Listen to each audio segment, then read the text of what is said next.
ఈ అందరూ ఇక్కడ ఎందుకు చూస్తున్నారంటే చాలామంది రోడ్డు మీద ప్రయాణించేటప్పుడు బైకులు కానీ, కార్లు కానీ, బస్సులు కానీ, వ్యాన్లు కానీ, ప్రతి ఏ వాహనమైనా సరే చాలామంది కూడా ఎంత ర్యాష్గా అయినా సరే ఎదురుకుండా వచ్చేటప్పుడు ఎవరు వస్తున్నారు, ఎవరు కారణం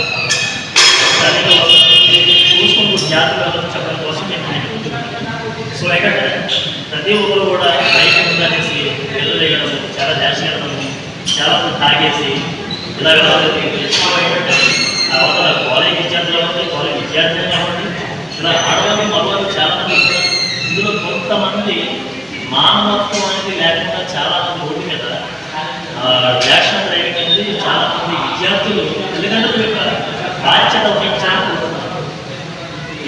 విద్యార్థులు తల్లిదండ్రులు బాధ్యత వహించాలి.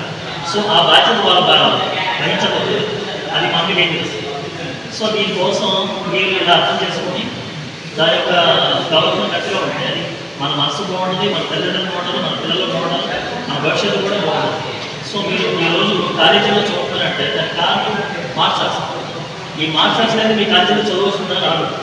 సో అలాగే కూడా ఈ బైక్ వచ్చిందనేసి బైక్ రాకముందు కూడా ఆ డ్రైవింగ్ ఎంత ముఖ్యంగా నేర్చుకుంటారు. డ్రైవింగ్ వచ్చిన తర్వాత కూడా అంత రియాక్షన్ ఉండకూడదు. దాంట్లో కొన్ని తప్పుడు కొన్ని రకాలు లేని కొన్ని రోగాలు చేసుకుంటారు బైకులకు సంబంధించి.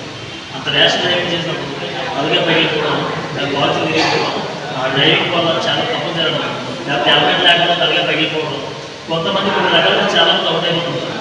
సో దీన్ని మనం ఏం చేయాలంటే హెల్మెట్ పెట్టుకుని రోడ్డు మీద చాలామంది చాలా జాగ్రత్తగా పెట్టుకుంటే మంచిది.